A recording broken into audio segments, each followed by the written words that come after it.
But after a nurse had led me across the lawn to the gloomy brick building called Kaplan, where I would live, Dr. Nolan didn't come to see me. A whole lot of strange men came instead.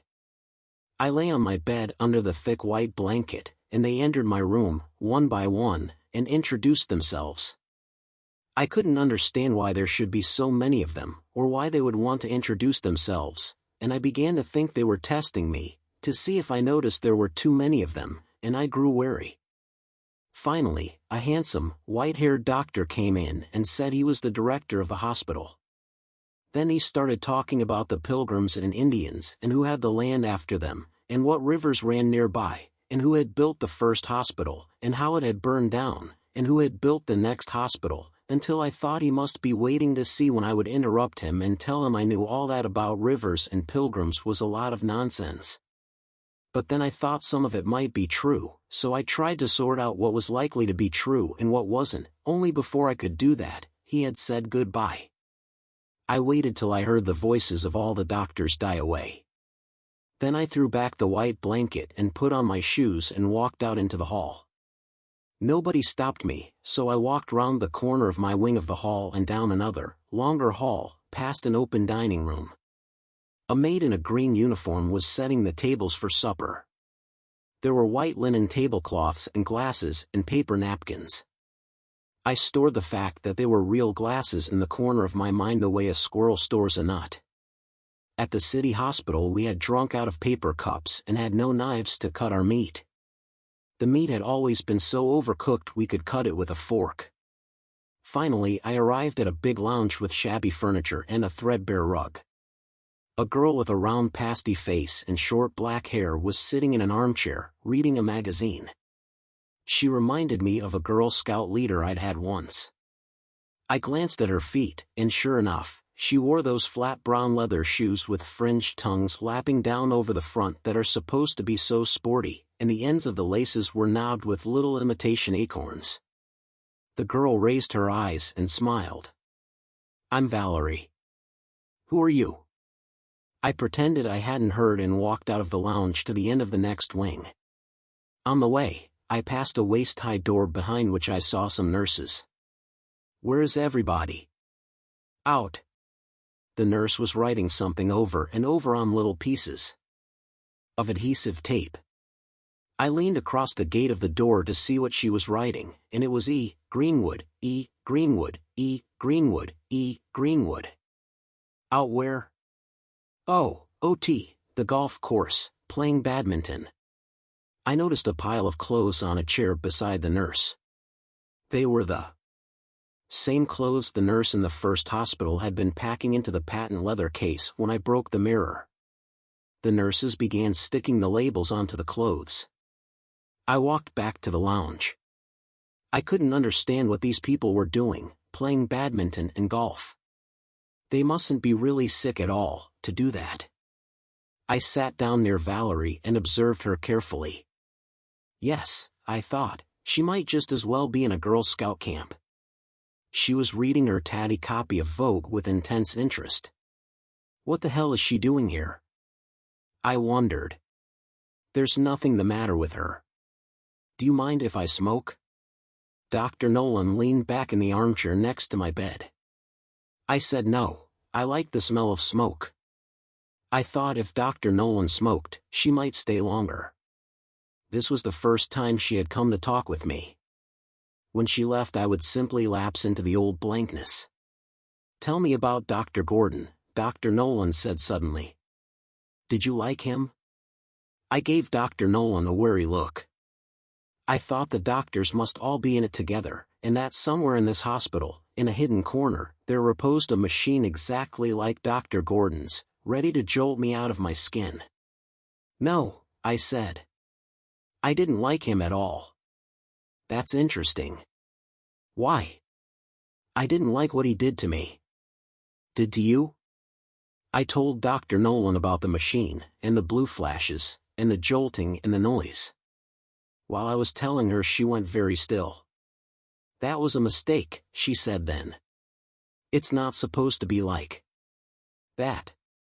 I stared at her. "If it's done properly," Dr. Nolan said, "it's like going to sleep." If anyone does that to me again, I'll kill myself. Dr. Nolan said firmly, you won't have any shock treatments here. Or if you do, she amended, I'll tell you about it beforehand, and I promise you it won't be anything like what you had before. Why, she finished, some people even like them. After Dr. Nolan had gone, I found a box of matches on the windowsill. It wasn't an ordinary size box, but an extremely tiny box. I opened it and exposed a row of little white sticks with pink tips. I tried to light one, and it crumpled in my hand.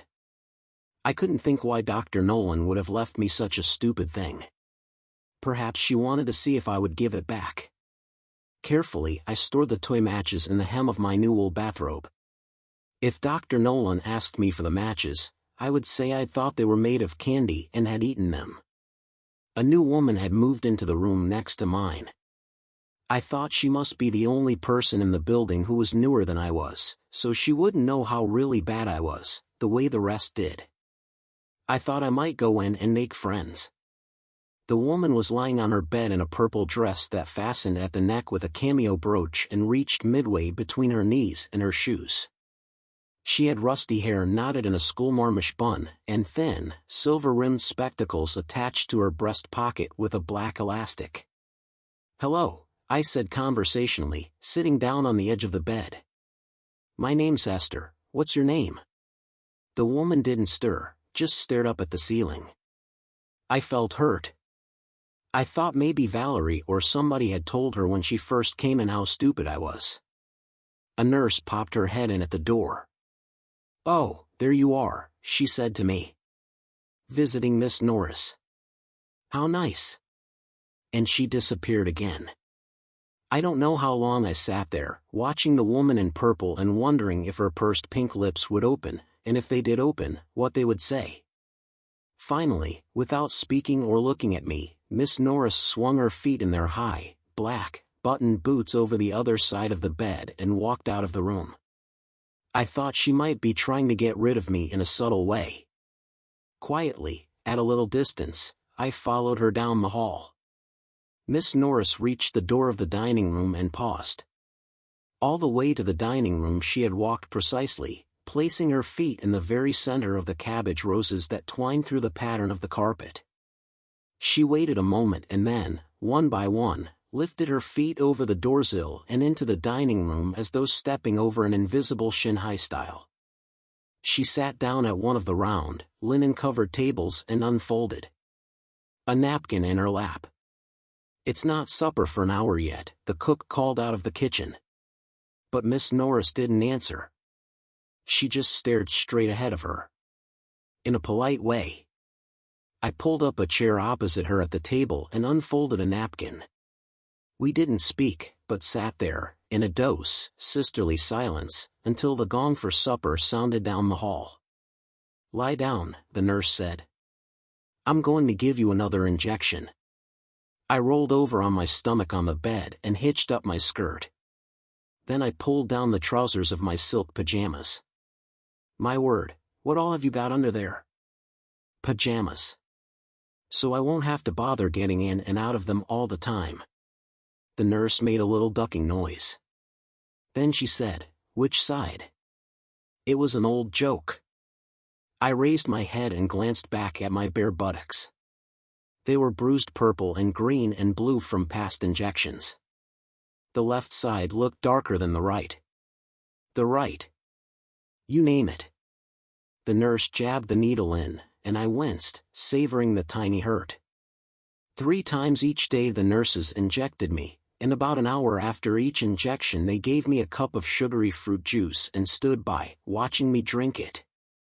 Lucky you, Valerie said. You're on insulin. Nothing happens. Oh, it will. I've had it. Tell me when you get a reaction. But I never seemed to get any reaction. I just grew fatter and fatter.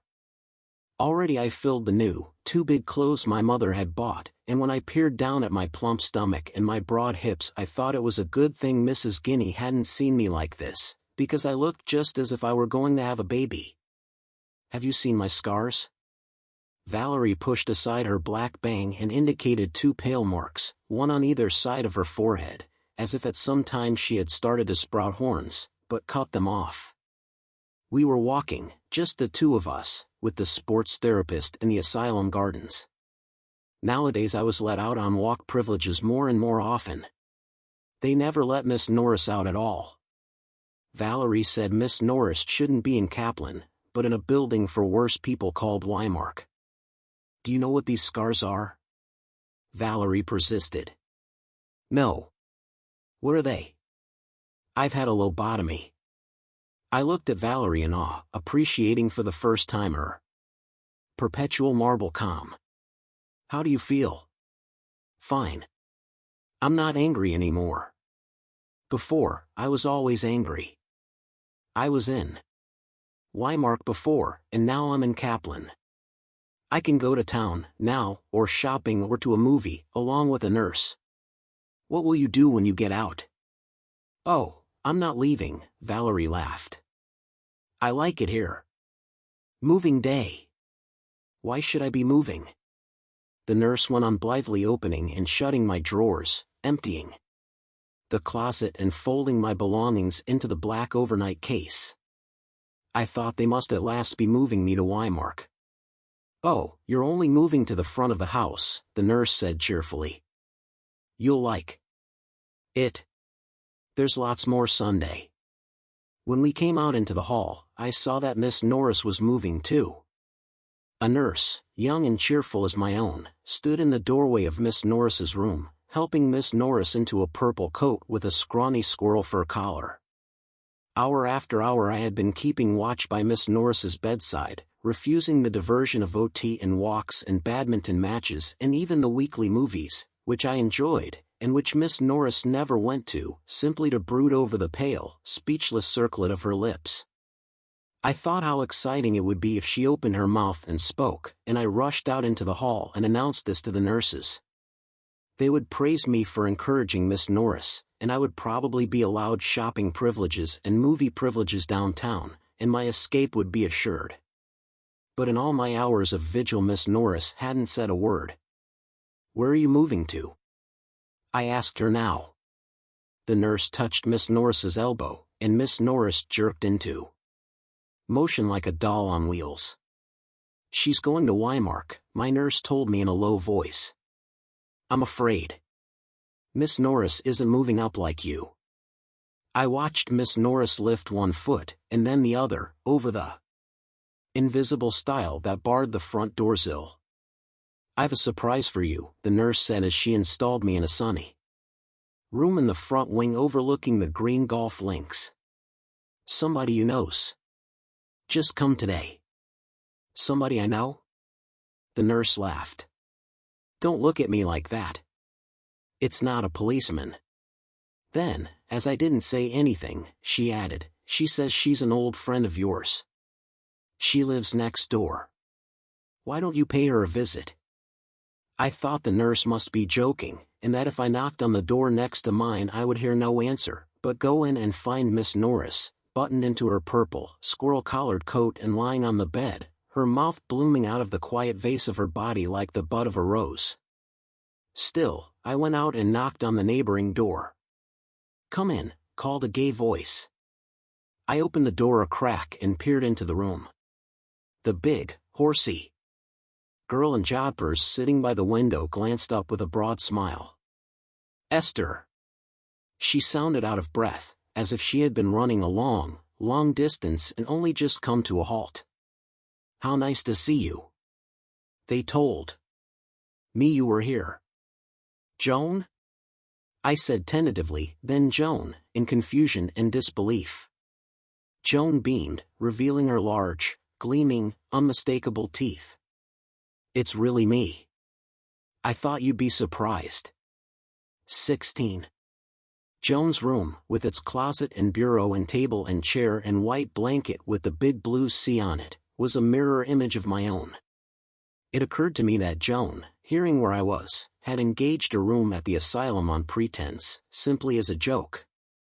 That would explain why she had told the nurse I was her friend. I had never known Joan, except at a cool distance. How did you get here? I curled up on Joan's bed. I read about you, Joan said. What? I read about you, and I ran away. How do you mean? I said evenly. Well, Joan leaned back in the chintz-flowered asylum armchair. I had a summer job working for the chapter head of some fraternity, like the Masons, you know, but not the Masons, and I felt terrible. I had these bunions. I could hardly walk in the last days. I had to wear rubber boots to work, instead of shoes, and you can imagine what that did to my morale. I thought either Joan must be crazy wearing rubber boots to work or she must be trying to see how crazy I was, believing all that. Besides, only old people ever got bunions. I decided to pretend I thought she was crazy, and that I was only humoring her along. I always feel lousy without shoes, I said with an ambiguous smile. Did your feet hurt much? Terribly. And my boss, he'd just separated from his wife. He couldn't come right out and get a divorce, because that wouldn't go with this fraternal order. My boss kept buzzing me in every other minute, and each time I moved my feet hurt like the devil, but the second I'd sit down at my desk again, buzz went the buzzer, and he'd have something else he wanted to get off his chest. Why didn't you quit? Oh, I did quit, more or less. I stayed off work on sick leave. I didn't go out. I didn't see anyone. I stowed the telephone in a drawer and never answered it. Then my doctor sent me to a psychiatrist at this big hospital. I had an appointment for 12 o'clock, and I was in an awful state. Finally, at 12:30, the receptionist came out and told me the doctor had gone to lunch. She asked me if I wanted to wait, and I said yes.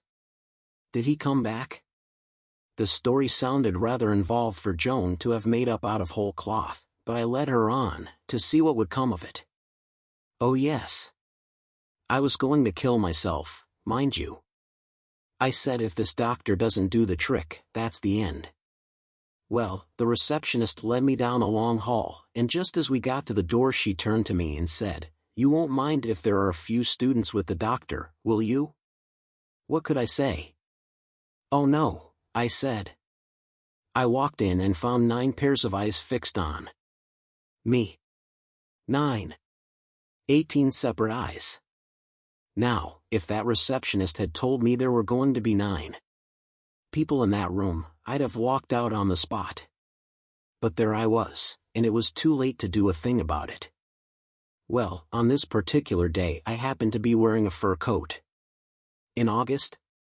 Oh, it was one of those cold, wet days, and I thought, my first psychiatrist, you know.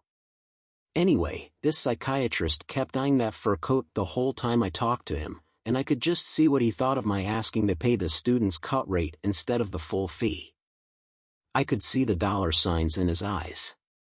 Well, I told him I don't know what all about the bunions and the telephone in the drawer and how I wanted to kill myself, and then he asked me to wait outside while he discussed my case with the others, and when he called me back in, you know what he said?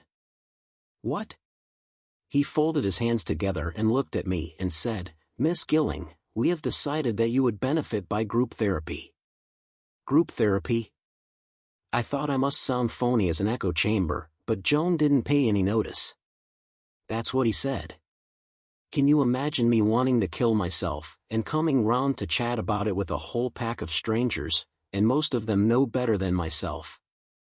That's crazy. I was growing involved in spite of myself. That's not even human. That's just what I said. I went straight home and wrote that doctor a letter. I wrote him one beautiful letter about how a man like that had no business setting himself up to help sick people. Did you get any answer? I don't know. That was the day I read about you. How do you mean? Oh, Joan said, about how the police thought you were dead and all. I've got a pile of clippings somewhere. She heaved herself up, and I had a strong horsey whiff that made my nostrils prickle. Joan had been a champion horse jumper at the annual college gymkhana, and I wondered if she had been sleeping in a stable. Joan rummaged in her open suitcase and came up with a fistful of clippings. Here, have a look. The first clipping showed a big, blown-up picture of a girl with black-shadowed eyes and black lips spread in a grin. I couldn't imagine where such a tardy picture had been taken until I noticed the Bloomingdale earrings and the Bloomingdale necklace glinting out of it with bright, white highlights, like imitation stars. Scholarship girl missing. Mother worried. The article under the picture told how this girl had disappeared from her home on August 17th, wearing a green skirt and a white blouse, and had left a note saying she was taking a long walk.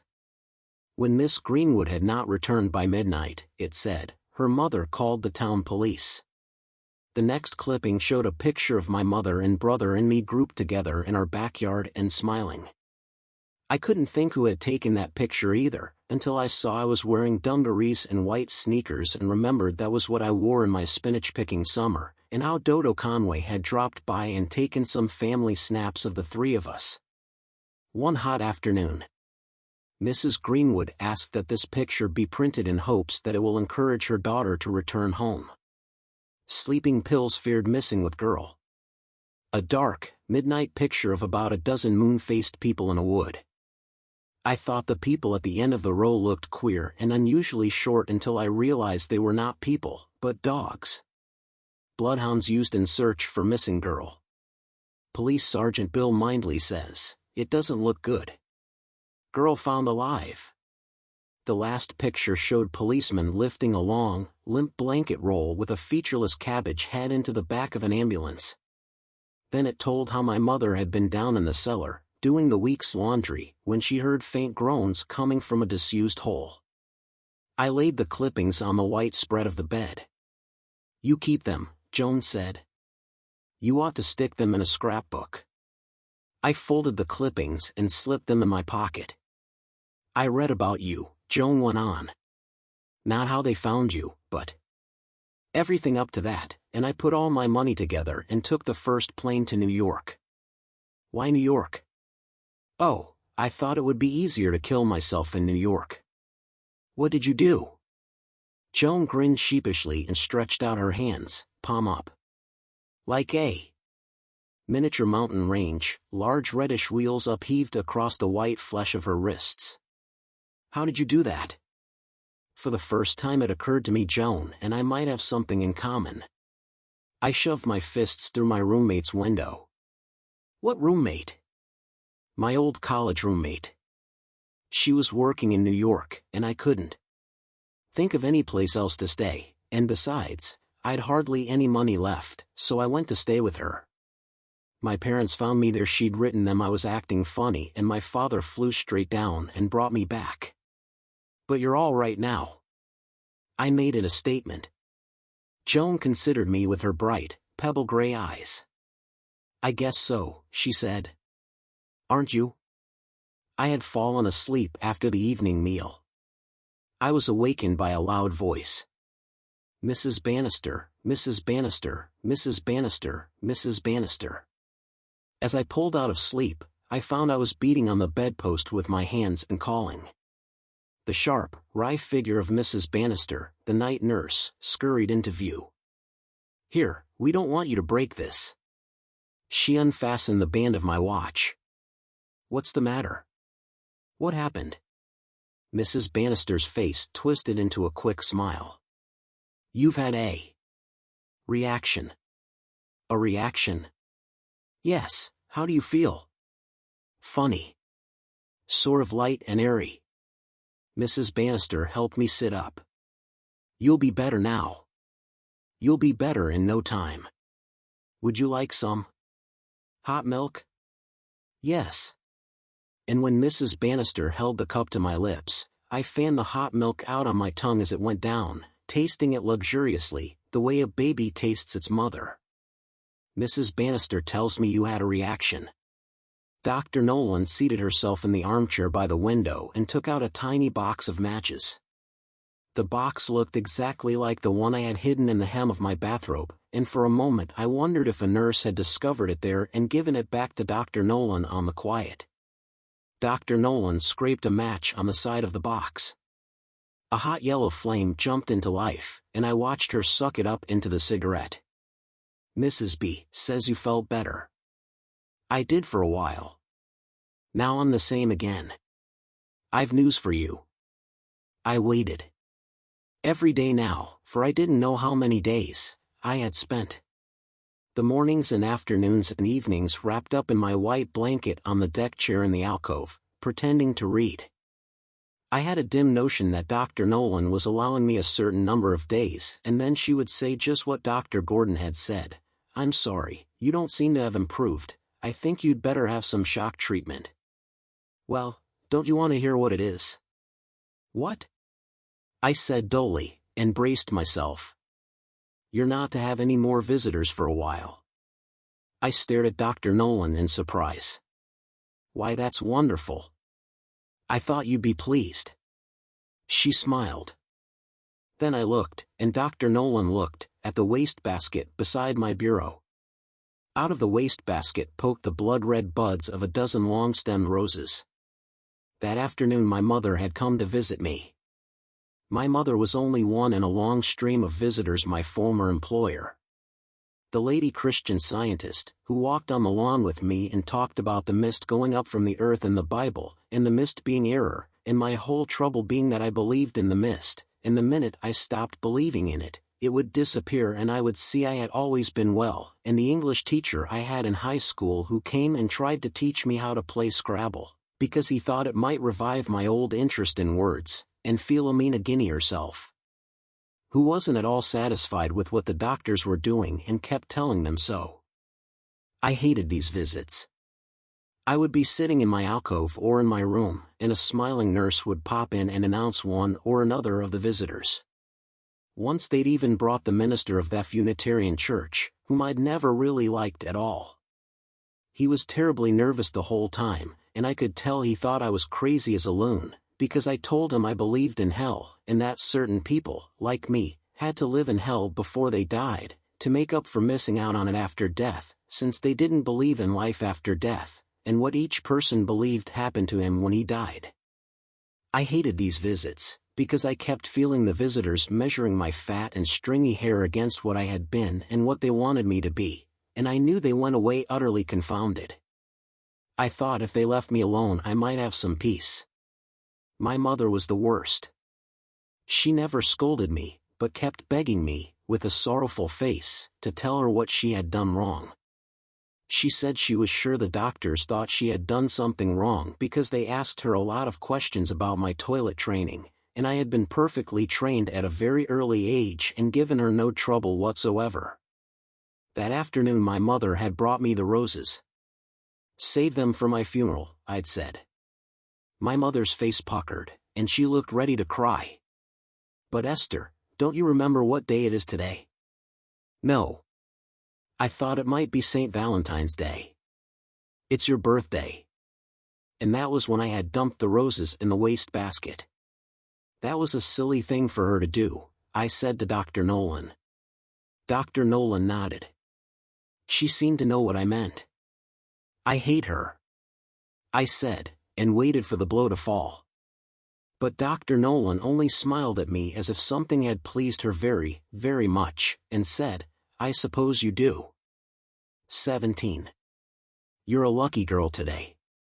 The young nurse cleared my breakfast tray away and left me wrapped in my white blanket like a passenger taking the sea air on the deck of a ship. "Why am I lucky?" "Well, I'm not sure if you're supposed to know yet, but today, you're moving to Belsize." The nurse looked at me expectantly. "Belsize," I said. "I can't go there." "Why not?" "I'm not ready. I'm not well enough." "Of course, you're well enough. Don't worry, they wouldn't be moving you if you weren't well enough." After the nurse left, I tried to puzzle out this new move on Dr. Nolan's part. What was she trying to prove? I hadn't changed. Nothing had changed. And Belsize was the best house of all. From Belsize people went back to work and back to school and back to their homes. Joan would be at Belsize. Joan with her physics books and her golf clubs and her badminton rackets and her breathy voice. Joan, marking the gulf between me and the nearly well ones. Ever since Joan left Kaplan, I'd followed her progress through the asylum grapevine. Joan had walk privileges, Joan had shopping privileges, Joan had town privileges. I gathered all my news of Joan into a little, bitter heap, though I received it with surface gladness. Joan was the beaming double of my old best self, specially designed to follow and torment me. Perhaps Joan would be gone when I got to Belsize. At least at Belsize I could forget about shock treatments. At Kaplan a lot of the women had shock treatments. I could tell which ones they were, because they didn't get their breakfast trays with the rest of us. They had their shock treatments while we breakfasted in our rooms, and then they came into the lounge, quiet and extinguished, led like children by the nurses, and ate their breakfasts there. Each morning, when I heard the nurse knock with my tray, an immense relief flooded through me, because I knew I was out of danger for that day.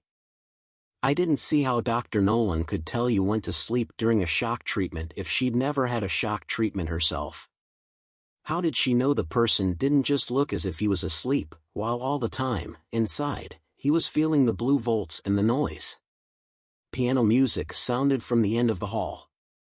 At supper I sat quietly, listening to the chatter of the Belsize women. They were all fashionably dressed and carefully made up, and several of them were married. Some of them had been shopping downtown, and others had been out visiting friends, and all during supper they kept tossing back and forth these private jokes. "I'd call Jack," a woman named Dee said, "only I'm afraid he wouldn't be home. I know just where I could call him, though, and he'd be in, all right." The short, spry blonde woman at my table laughed. "I almost had Dr. Loring where I wanted him today." She widened her starry blue eyes like a little doll. "I wouldn't mind trading old Percy in for a new model." At the opposite end of the room, Joan was wolfing her Spam and broiled tomato with great appetite. She seemed perfectly at home among these women, and treated me coolly, with a slight sneer, like a dim and inferior acquaintance. I had gone to bed right after supper, but then I heard the piano music and pictured Joan and Dee and Lubel, the blonde woman, and the rest of them, laughing and gossiping about me in the living room behind my back. They would be saying how awful it was to have people like me in Belsize, and that I should be in Weimar instead. I decided to put a lid on their nasty talk. Draping my blanket loosely around my shoulders, like a stole, I wandered down the hall toward the light and the gay noise. For the rest of the evening I listened to Dee thump out some of her own songs on the grand piano, while the other women sat round playing bridge and chatting, just the way they would in a college dormitory, only most of them were 10 years over college age. One of them, a great, tall, gray-haired woman with a booming bass voice, named Mrs. Savage, had gone to Vassar. I could tell right away she was a society woman, because she talked about nothing but debutantes. It seemed she had 2 or 3 daughters, and that year they were all going to be debutantes, only she had loused up their debutante party by signing herself into the asylum. Dee had one song she called The Milkman, and everybody kept saying she ought to get it published, it would be a hit. First her hands would clop out a little melody on the keys, like the hoofbeats of a slow pony, and next another melody came in, like the milkman whistling, and then the 2 melodies went on together. "That's very nice," I said in a conversational voice. Joan was leaning on one corner of the piano and leafing through a new issue of some fashion magazine, and Dee smiled up at her as if the 2 of them shared a secret. "Oh, Esther," Joan said then, holding up the magazine, "isn't this you?" Dee stopped playing. "Let me see." She took the magazine, peered at the page Joan pointed to, and then glanced back at me. "Oh no," Dee said. "Surely not." She looked at the magazine again, then at me. "Never." "Oh, but it is Esther, isn't it, Esther?" Joan said. Lubel and Mrs. Savage drifted over, and pretending I knew what it was all about, I moved to the piano with them. The magazine photograph showed a girl in a strapless evening dress of fuzzy white stuff, grinning fit to split, with a whole lot of boys bending around her. The girl was holding a glass full of a transparent drink and seemed to have her eyes fixed over my shoulder on something that stood behind me, a little to my left. A faint breath fanned the back of my neck. I wheeled round. The night nurse had come in, unnoticed, on her soft rubber soles. "No kidding," she said, "is that really you?" "No, it's not me." "Joan's quite mistaken. It's somebody else." "Oh, say it's you," Dee Dee cried. But I pretended I didn't hear her. And turned away. Then Lubell begged the nurse to make a fourth at bridge, and I drew up a chair to watch, although I didn't know the first thing about bridge, because I hadn't had time to pick it up at college, the way all the wealthy girls did. I stared at the flat poker faces of the kings and jacks and queens and listened to the nurse talking about her hard life. "You ladies don't know what it is, holding down 2 jobs, she said. "Nights I'm over here, watching you." Lubell giggled. "Oh, we're good. We're the best of the lot, and you know it." "Oh, you're all right." The nurse passed round a packet of spearmint gum, then unfolded a pink strap from its tinfoil wrapper herself. "You're all right, it's those boobies at the state place that worry me off my feet." "Do you work in both places then?" I asked with sudden interest. "You bet." The nurse gave me a straight look, and I could see she thought I had no business in Belsize at all. "You wouldn't like it over there one bit, Lady Jane." I found it strange that the nurse should call me Lady Jane when she knew what my name was perfectly well. "Why?" I persisted. "Oh, it's not a nice place, like this. This is a regular country club. Over there they've got nothing. No OT to talk of, no walks." "Why haven't they got walks?" "Not enough employees." The nurse scooped in a trick and Lubell groaned. "Believe me, ladies, when I collect enough do-re-mi to buy me a car, I'm clearing out." "Will you clear out of here, too?" Joan wanted to know. "You bet. Only private cases from then on. When I feel like it." But I'd stopped listening. I felt the nurse had been instructed to show me my alternatives. Either I got better, or I fell, down, like a burning, then burnout star, from Belsize, to Kaplan, to Weimark and finally, after Dr. Nolan and Mrs. Guinea had given me up, to the state place next door. I gathered my blanket round me and pushed back my chair. "You cold?" the nurse demanded rudely. "Yes," I said, moving off down the hall. "I'm frozen stiff." I woke warm and placid in my white cocoon. A shaft of pale, wintry sunlight dazzled the mirror and the glasses on the bureau and the metal doorknobs. From across the hall came the early morning clatter of the maids in the kitchen, preparing the breakfast trays. I heard the nurse knock on the door next to mine, at the far end of the hall. Mrs. Savage's sleepy voice boomed out, and the nurse went into her with the jingling tray. I thought, with a mild stir of pleasure, of the steaming blue china coffee pitcher and the blue china breakfast cup and the fat blue china cream jug with the white daisies on it. I was beginning to resign myself. If I was going to fall, I would hang on to my small comforts, at least, as long as I possibly could. The nurse rapped on my door and, without waiting for an answer, breezed in. It was a new nurse they were always changing, with a lean, sand-colored face and sandy hair, and large freckles polka-dotting her bony nose. For some reason the sight of this nurse made me sick at heart, and it was only as she strode across the room to snap up the green blind that I realized part of her strangeness came from being empty-handed. I opened my mouth to ask for my breakfast tray, but silenced myself.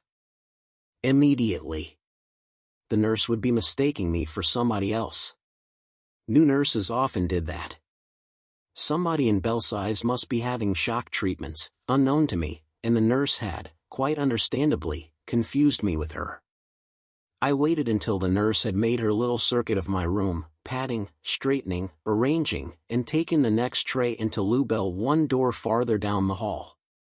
Then I shoved my feet into my slippers, dragging my blanket with me, for the morning was bright, but very cold, and crossed quickly to the kitchen. The pink-uniformed maid was filling a row of blue china coffee pitchers from a great, battered kettle on the stove. I looked with love at the lineup of waiting trays, the white paper napkins, folded in their crisp, isosceles triangles, each under the anchor of its silver fork, the pale domes of soft-boiled eggs in the blue egg cups, the scalloped glass shells of orange marmalade. All I had to do was reach out and claim my tray, and the world would be perfectly normal. "There's been a mistake," I told the maid, leaning over the counter and speaking in a low, confidential tone. "The new nurse forgot to bring me in my breakfast tray today." I managed a bright smile, to show there were no hard feelings. "What's the name?" "Greenwood. Esther Greenwood." "Greenwood, Greenwood, Greenwood." The maid's warty index finger slid down the list of names of the patients in Belsize tacked upon the kitchen wall. "Greenwood, no breakfast today."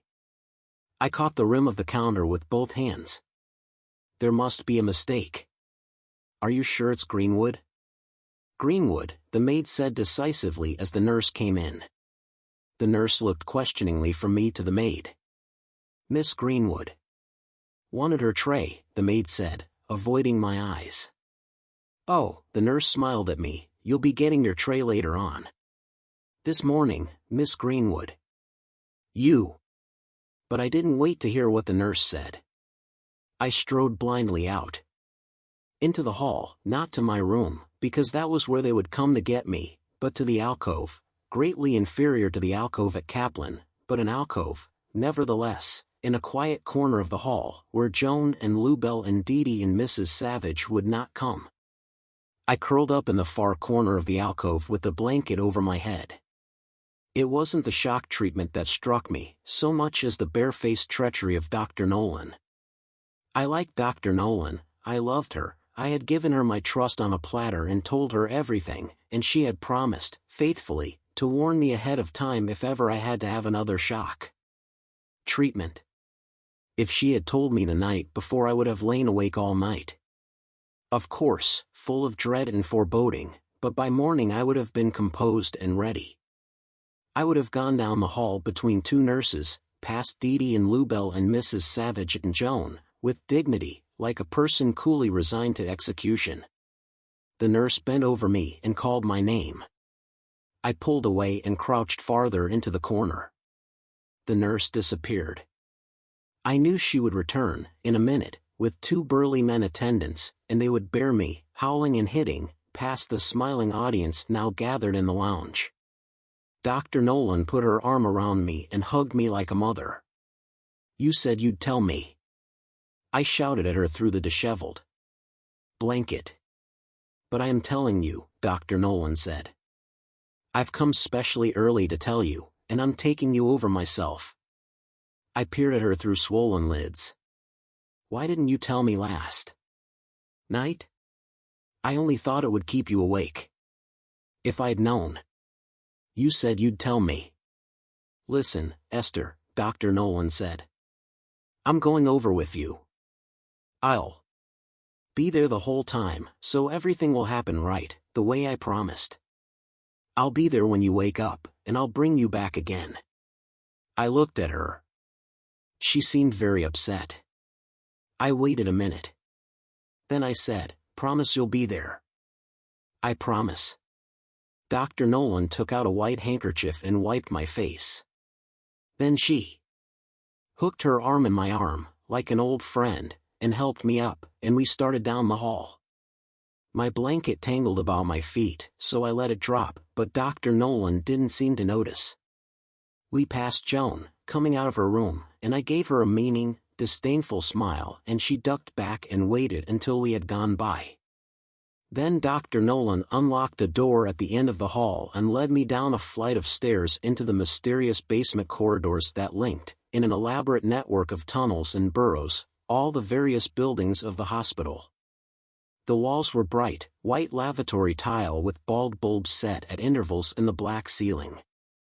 Stretchers and wheelchairs were beached here and there against the hissing, knocking pipes that ran and branched in an intricate nervous system along the glittering walls. I hung on to Dr. Nolan's arm like death, and every so often she gave me an encouraging squeeze. Finally, we stopped at a green door with electrotherapy printed on it in black letters. I held back, and Dr. Nolan waited. Then I said, "Let's get it over with," and we went in. The only people in the waiting room besides Dr. Nolan and me were a pallid man in a shabby maroon bathrobe and his accompanying nurse. "Do you want to sit down?" Dr. Nolan pointed at a wooden bench, but my legs felt full of heaviness, and I thought how hard it would be to hoist myself from a sitting position when the shock treatment people came in. "I'd rather stand." At last a tall, cadaverous woman in a white smock entered the room from an inner door. I thought that she would go up and take the man in the maroon bathrobe, as he was first, so I was surprised when she came toward me. "Good morning, Dr. Nolan," the woman said, putting her arm around my shoulders. "Is this Esther?" "Yes, Miss Huey." "Esther, this is Miss Huey, she'll take good care of you. I've told her about you." I thought the woman must be 7 feet tall. She bent over me in a kind way, and I could see that her face, with the buck teeth protruding in the center, had at one time been badly pitted with acne. It looked like maps of the craters on the moon. "I think we can take you right away, Esther," Miss Huey said. "Mr. Anderson won't mind waiting, will you, Mr. Anderson?" Mr. Anderson didn't say a word, so with Miss Huey's arm around my shoulder, and Dr. Nolan following, I moved into the next room. Through the slits of my eyes, which I didn't dare open too far, lest the full view strike me dead, I saw the high bed with its white, drum-tight sheet, and the machine behind the bed, and the masked person I couldn't tell whether it was a man or a woman behind the machine, and other masked people flanking the bed on both sides. Miss Huey helped me climb up and lie down on my back. "Talk to me," I said. Miss Huey began to talk in a low, soothing voice, smoothing the salve on my temples and fitting the small electric buttons on either side of my head. "You'll be perfectly all right, you won't feel a thing, just bite down." And she set something on my tongue, and in panic I bit down, and darkness wiped me out like chalk on a blackboard. Homely as a grandmother and a pious religion major, and a tall, gawky freshman with a history of being deserted at an early hour in all sorts of ingenious ways by her blind dates, started seeing too much of each other. They were always together, and once somebody had come upon them embracing, the story went, in the fat girl's room. But what were they doing? I had asked. Whenever I thought about men, and women, I could never really imagine what they would be actually doing. "Oh," the spy had said, "Millie was sitting on the chair and Theodora was lying on the bed, and Millie was stroking Theodora's hair." I was disappointed. I had thought I would have some revelation of specific evil. I wondered if all women did with other women was lie and hug. Of course, the famous woman poet at my college lived with another woman, a stumpy old classical scholar with a cropped Dutch cut. And when I had told the poet I might well get married and have a pack of children someday, she stared at me in horror. "But what about your career?" she had cried. My head ached. Why did I attract these weird old women? There was the famous poet, and Philomena Guinea, and J.C., and the Christian Scientist lady, and Lord knows who, and they all wanted to adopt me in some way, and, for the price of their care and influence, have me resemble them. "I like you." "That's tough, Joan," I said, picking up my book. "Because I don't like you. You make me puke, if you want to know." And I walked out of the room, leaving Joan lying, lumpy as an old horse, across my bed. I waited for the doctor, wondering if I should bolt. I knew what I was doing was illegal in Massachusetts, anyway, because the state was cram-jam full of Catholics, but Dr. Nolan said this doctor was an old friend of hers, and a wise man. "What's your appointment for?" the brisk, white-uniformed receptionist wanted to know, ticking my name off on a notebook list. "What do you mean, for?" I hadn't thought anybody but the doctor himself would ask me that, and the communal waiting room was full of other patients waiting for other doctors, most of them pregnant or with babies, and I felt their eyes on my flat, virgin stomach. The receptionist glanced up at me, and I blushed. "A fitting, isn't it?" she said kindly. "I only wanted to make sure so I'd know what to charge you. Are you a student?" "Yes." "That will only be half price then. $5, instead of 10. Shall I bill you?" I was about to give my home address, where I would probably be by the time the bill arrived, but then I thought of my mother opening the bill and seeing what it was for. The only other address I had was the innocuous box number which people used who didn't want to advertise the fact they lived in an asylum. But I thought the receptionist might recognize the box number, so I said, "I better pay now," and peeled $5 notes off the roll in my pocketbook. The $5 was part of what Philomena Guinea had sent me as a sort of get-well present. I wondered what she would think if she knew to what use her money was being put. Whether she knew it or not, Philomena Guinea was buying my freedom. "What I hate is the thought of being under a man's thumb," I had told Dr. Nolan. "A man doesn't have a worry in the world, while I've got a baby hanging over my head like a big stick, to keep me in line." "Would you act differently if you didn't have to worry about a baby?" "Yes," I said, and I told Dr. Nolan about the married woman lawyer and her defense of chastity. Dr. Nolan waited until I was finished. Then she burst out laughing.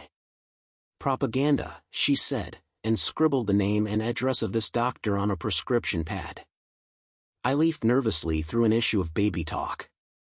The fat, bright faces of babies beamed up at me, page after page: bald babies, chocolate-colored babies, Eisenhower-faced babies, babies rolling over for the first time, babies reaching for rattles, babies eating their first spoonful of solid food, babies doing all the little tricky things it takes to grow up, step by step, into an anxious and unsettling world.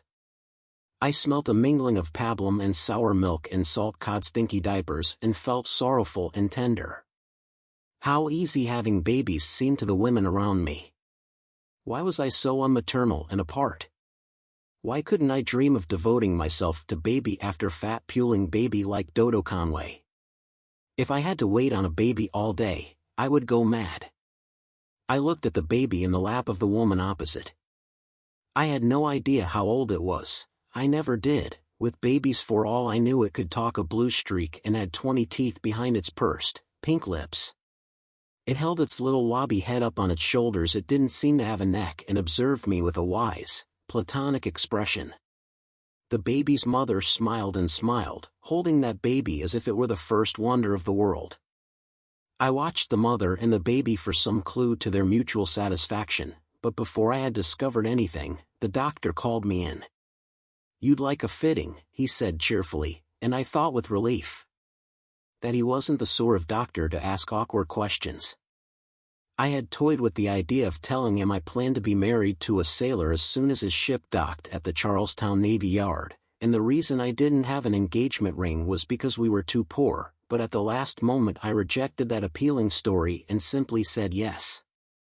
I climbed up on the examination table, thinking, I am climbing to freedom, freedom from fear, freedom from marrying the wrong person, like Buddy Willard, just because of sex, freedom from the Florence Crittenden homes where all the poor girls go who should have been fitted out like me, because what they did, they would do anyway, regardless. As I rode back to the asylum with my box and the plain brown paper wrapper on my lap, I might have been Mrs. Anybody coming back from a day in town with a Schraff's cake for her maiden aunt or a Filling's basement hat. Gradually the suspicion that Catholics had X-ray eyes diminished, and I grew easy. I had done well by my shopping privileges, I thought. I was my own woman. The next step was to find the proper sort of man. 19. I'm going to be a psychiatrist. Joan spoke with her usual breathy enthusiasm. We were drinking apple cider in the Belsize lounge. Oh, I said dryly, that's nice. I've had a long talk with Dr. Quinn, and she thinks it's perfectly possible. Dr. Quinn was Joan's psychiatrist, a bright, shrewd, single lady, and I often thought if I had been assigned to Dr. Quinn I would be still in Kaplan or, more probably, Weimar. Dr. Quinn had an abstract quality that appealed to Joan, but it gave me the polar chills. Joan chattered on about egos and IDs, and I turned my mind to something else, to the brown, unwrapped package in my bottom drawer. I never talked about egos and IDs with Dr. Nolan. I didn't know just what I talked about really. I'm going to live out, now. I tuned in on Joan then. Where? I demanded, trying to hide my envy. Dr. Nolan said my college would take me back for the second semester. On her recommendation and Philomena Guinea's scholarship, but as the doctors vetoed my living with my mother in the interim, I was staying on at the asylum until the winter term began. Even so, I felt it unfair of Joan to beat me through the gates. Where? I persisted. They're not letting you live on your own, are they? Joan had only that week been given town privileges again. Oh no, of course not. I'm living in Cambridge with Nurse Kennedy. Her roommates just got married, and she needs someone to share the apartment. Cheers.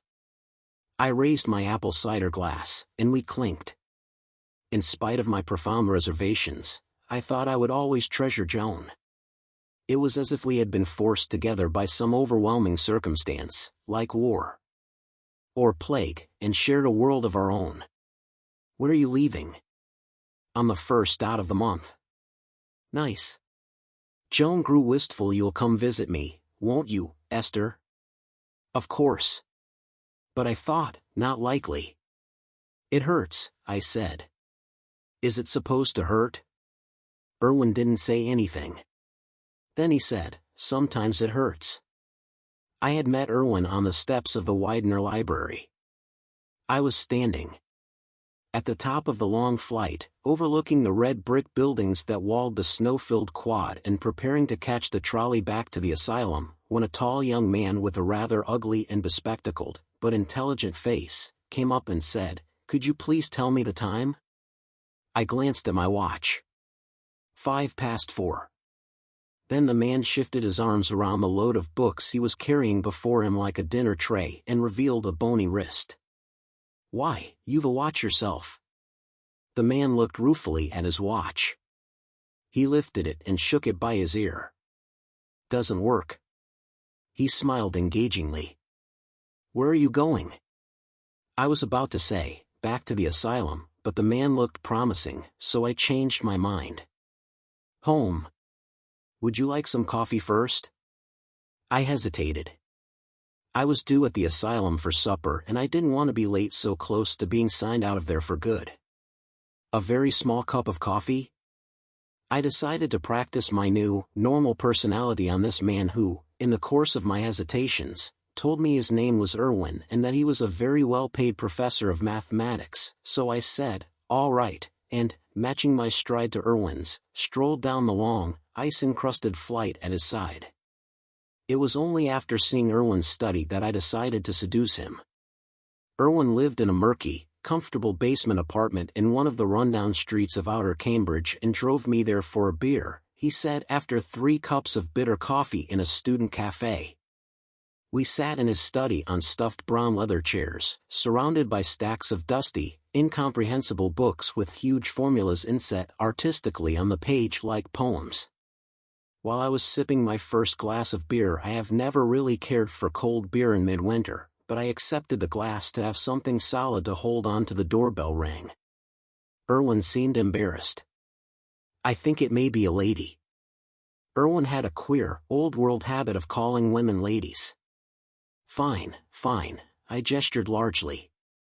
Bring her in. Erwin shook his head. You would upset her. I smiled into my amber cylinder of cold beer. The doorbell rang again with a peremptory jab. Erwin sighed and rose to answer it. The minute he disappeared, I whipped into the bathroom and, concealed behind the dirty, aluminum-colored Venetian blind, watched Erwin's monkish face appear in the door crack. A large, bosomy Slavic lady in a bulky sweater of natural sheep's wool, purple slacks, high-heeled black overshoes with Persian lamb cuffs and a matching toque, puffed white, inaudible words into the wintry air. Erwin's voice drifted back to me through the chilly hall. I'm sorry, Olga. I'm working, Olga. No, I don't think so, Olga. All the while the lady's red mouth moved and the words, translated to white smoke, floated up among the branches of the naked lilac by the door. Then, finally, perhaps, Olga, goodbye, Olga. I admired the immense, step-like expanse of the lady's wool-clad bosom as she retreated a few inches from my eye, down the creaking wooden stair, a sort of Siberian bitterness on her vivid lips. I suppose you have lots and lots of affairs in Cambridge, I told Irwin cheerily, as I stuck a snail with a pin in one of Cambridge's determinately French restaurants. I seem, Irwin admitted with a small, modest smile, to get on with the ladies. I picked up my empty snail shell and drank the herb green juice. I had no idea if this was proper, but after months of wholesome, dull asylum diet, I was greedy for butter. I had called Dr. Nolan from a payphone at the restaurant and asked for permission to stay overnight in Cambridge with Joan. Of course, I had no idea whether Irwin would invite me back to his apartment after dinner or not, but I thought his dismissal of the Slavic lady, another professor's wife, looked promising. I tipped back my head and poured down a glass of Nutz's tea. Georges. You do like wine, Irwin observed. Only Nutz's tea, Georges. I imagine him, with the dragon. Irwin reached for my hand. I felt the first man I slept with must be intelligent, so I would respect him. Irwin was a full professor at 26 and had the pale, hairless skin of a boy genius. I also needed somebody quite experienced to make up for my lack of it, and Irwin's ladies reassured me on this head. Then, to be on the safe side, I wanted somebody I didn't know and wouldn't go on knowing, a kind of impersonal, priest-like official, as in the tales of tribal rites. By the end of the evening I had no doubts about Irwin whatsoever. Ever since I'd learned about the corruption of Buddy Willard, my virginity weighed like a millstone around my neck. It had been of such enormous importance to me for so long that my habit was to defend it at all costs. I had been defending it for 5 years and I was sick of it. It was only as Irwin swung me into his arms, back at the apartment, and carried me, wine-dazed and limp, into the pitch-black bedroom, that I murmured, "You know, Irwin, I think I ought to tell you, I'm a virgin." Irwin laughed and flung me down on the bed. A few minutes later an exclamation of surprise revealed that Irwin hadn't really believed me. I thought how lucky it was I had started practicing birth control during the day, because in my whiny state that night I would never have bothered to perform the delicate and necessary operation. I lay, wrapped and naked, on Irwin's rough blanket, waiting for the miraculous change to make itself felt. But all I felt was a sharp, startlingly bad pain. "It hurts," I said. "Is it supposed to hurt?" Irwin didn't say anything. Then he said, "Sometimes it hurts." After a little while Irwin got up and went into the bathroom, and I heard the rushing of shower water. I wasn't sure if Irwin had done what he planned to do, or if my virginity had obstructed him in some way. I wanted to ask him if I was still a virgin, but I felt too unsettled. A warm liquid was seeping out between my legs. Tentatively, I reached down and touched it. When I held my hand up to the light streaming in from the bathroom, my fingertips looked black. "Irwin," I said nervously, "bring me a towel." Irwin strolled back, a bath towel knotted around his waist, and tossed me a second, smaller towel. I pushed the towel between my legs and pulled it away almost immediately. It was half black with blood. "I'm bleeding," I announced, sitting up with a start. "Oh, that often happens," Irwin reassured me. "You'll be all right." Then the stories of blood-stained bridal sheets and capsules of red ink bestowed on already deflowered brides floated back to me. I wondered how much I would bleed, and lay down, nursing the towel. It occurred to me that the blood was my answer. I couldn't possibly be a virgin anymore. I smiled into the dark. I felt part of a great tradition. Surreptitiously, I applied a fresh section of white towel to my wound, thinking that as soon as the bleeding stopped, I would take the late trolley back to the asylum. I wanted to brood over my new condition in perfect peace. But the towel came away black and dripping. "I think I better go home," I said faintly. Surely not so soon. Yes, I think I better. I asked if I could borrow Erwin's towel and packed it between my thighs. As a bandage. Then I pulled on my sweaty clothes. Erwin offered to drive me home, but I didn't see how I could let him drive me to the asylum, so I dug in my pocketbook for Joan's address. Erwin knew the street and went out to start the car. I was too worried to tell him I was still bleeding. I kept hoping every minute that it would stop. But as Erwin drove me through the barren, snow-banked streets, I felt the warm seepage let itself through the dam of the towel and my skirt and onto the car seat. As we slowed, cruising by house after lit house, I thought how fortunate it was I had not discarded my virginity while living at college or at home, where such concealment would have been impossible. Joan opened the door with an expression of glad surprise. Erwin kissed my hand and told Joan to take good care of me. I shut the door and leaned back against it, feeling the blood drain from my face in one spectacular flush. "Why, Esther," Joan said, "what on earth's the matter?" I wondered when Joan would notice the blood trickling down my legs and oozing, stickily, into each black patent leather shoe. I thought I could be dying from a bullet wound and Joan would still stare through me with her blank eyes, expecting me to ask for a cup of coffee and a sandwich. "Is that nurse here?" "No, she's on night duty at Kaplan." "Good."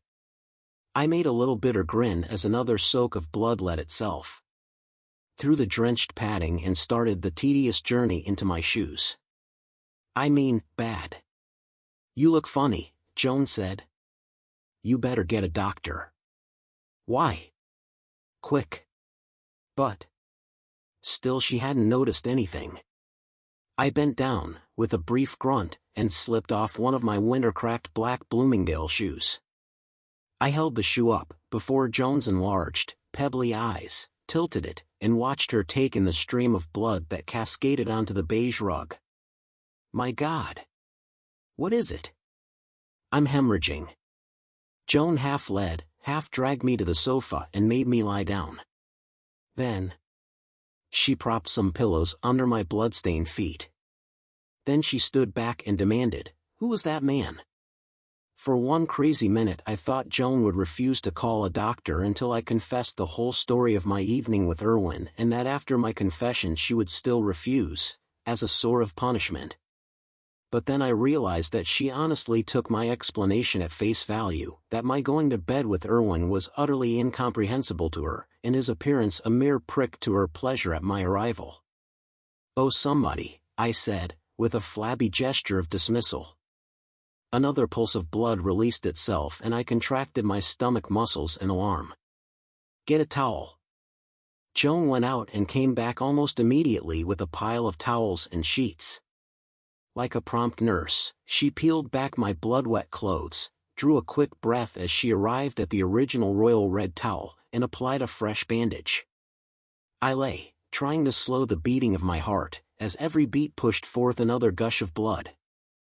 I remembered a worrisome course in the Victorian novel where woman after woman died, palely and nobly, in torrents of blood, after a difficult childbirth. Perhaps Erwin had injured me in some awful, obscure way, and all the while I lay there on Joan's sofa I was really dying.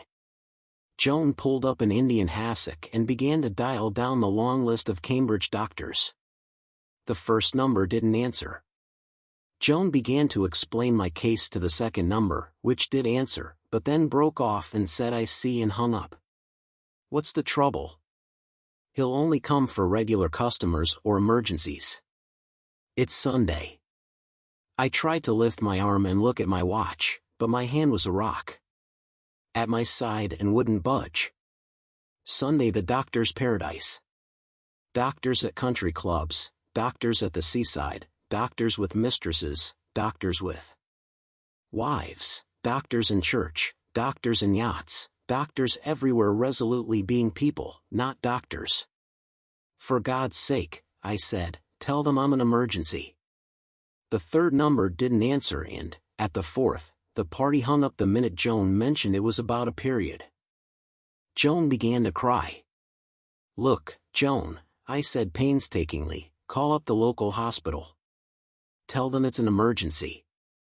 They'll have to take me. Joan brightened and dialed a fifth number. The emergency service promised her a staff doctor would attend to me if I could come into the ward. Then Joan called a taxi. Joan insisted on riding with me. I clasped my fresh padding of towels with a sort of desperation as the cabbie, impressed by the address Joan gave him, cut corner after corner in the dawn-pale streets and drew up with a great squeal of tires at the emergency ward entrance. I left Joan to pay the driver and hurried into the empty, glaringly lit room. A nurse bustled out from behind a white screen. In a few swift words, I managed to tell her the truth about my predicament before Joan came in the door, blinking and wide-eyed as a myopic owl. The emergency ward doctor strolled out then, and I climbed, with the nurse's help, onto the examining table. The nurse whispered to the doctor, and the doctor nodded and began unpacking the bloody toweling. I felt his fingers start to probe, and Joan stood, rigid as a soldier, at my side, holding my hand, for my sake or hers I couldn't tell. Ouch! I winced at a particularly bad jab. The doctor whistled. You're 1 in a million. What do you mean? I mean it's 1 in a million it happens to like this.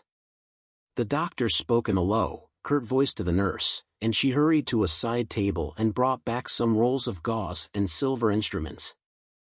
I can see, the doctor bent down, exactly where the trouble is coming from. But can you fix it? The doctor laughed. Oh, I can fix it, all right. I was roused by a tap on my door. It was past midnight, and the asylum quiet as death. I couldn't imagine who would still be up. Come in.